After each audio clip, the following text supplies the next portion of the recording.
History 400, Oral History, Xavier Thomas. Subject. Could you identify your name, please? Yes, my name is Albert Darnell Howard. Tell the audience what your relationship is with me.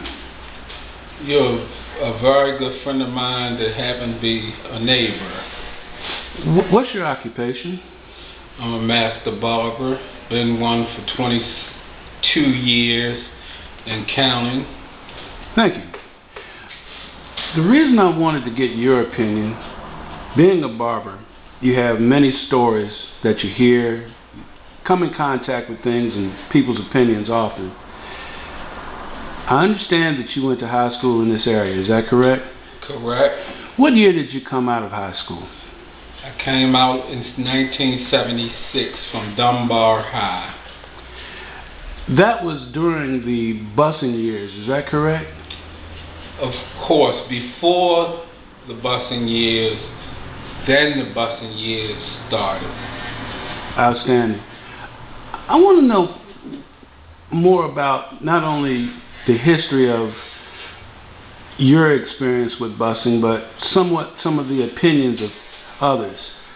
You were telling me about your mother one time regarding her educational experiences and her academic acumen. Can you tell me more about that, please? Yeah. My mother was sort of a child prodigy. They will come around, the people that lived outside the city will come around and get my mother because of her achievements in high school.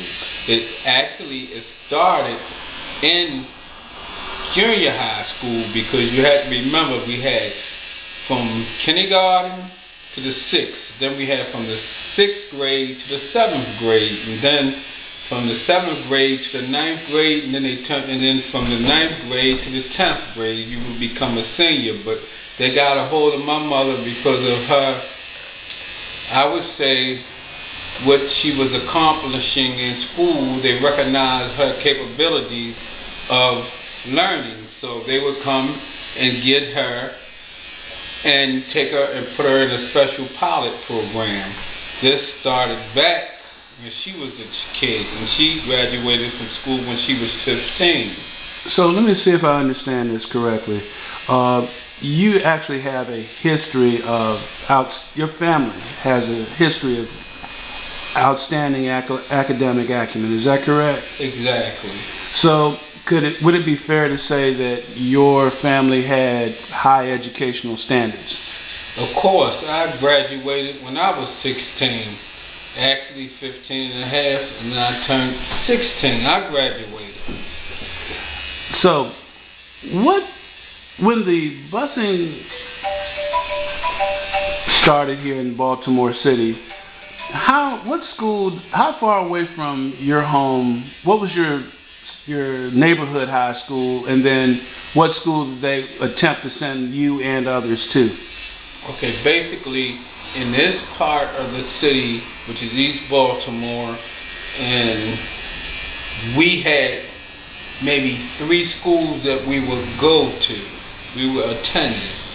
So when a busing period came along, that caused a lot of eruption in the whole manner because nobody informed the individual or the parents that they would be busing at this particular school or that particular school. It was almost like you get ready to go to school and you receive the note that say, by the way, you have been transferred to this particular school. So through people not being informed, they were confused, first of all, about busing.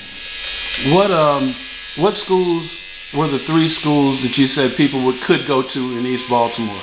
Okay. You could go to, which we had a remedial school called 453, which was Fairmount Hill during the time. So they sent a lot of, I would say, black kids to that school. Then you had That was a junior high to a senior high school. Then you had Dunbar, which you had to have a certain grade as a citywide school. And then you also had City. That also was a citywide school. So you didn't have but a limited choice of which school you will attend. You had Lake Montebello, that was a trade school. You had to keep your grades up to a certain standard to get in that, but it wasn't a citywide school, it was a trade school. So in actuality, there were like 4 schools that you could attend prior to busing. Prior to busing, it was, yes. I would, because I left Montebello out because it was a trade school, but actually it was teaching the trade, and so was Fairmount Hill, which was a remedial school. Outstanding. Next question. After busing, once busing commenced, what schools were the individuals, which school were the children being sent to at that time? Oh, my goodness, like I said, I go back to the way that I feel personally was, if your grades wasn't up to par, they would send you to Fairmount Hill. But if your grades was up to par, they would start busing you, like I said, without our knowledge, without a lot of people understanding why they was being shipped to different schools. They start shipping a person to, say, a lot of schools in West Baltimore. Such as?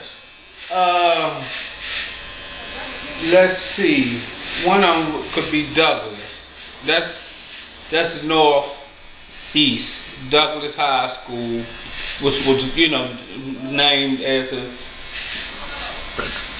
Frederick Douglas. Frederick Douglas, okay. A lot of people went there, but see, it took them out their element, and it was a few, Edgar D. Howard, or Edgar G. Howard, they start sending people to, the women they were sent to Northern, which I thought was pretty good, but the main thing was, when they bust you, you didn't know where you were being busing, to until you get ready to go to school. So it's several amount of schools that they sent you to, but it's so many of them, I can't really at this time pinpoint or to give you the actual name of them, but I do have all that at home.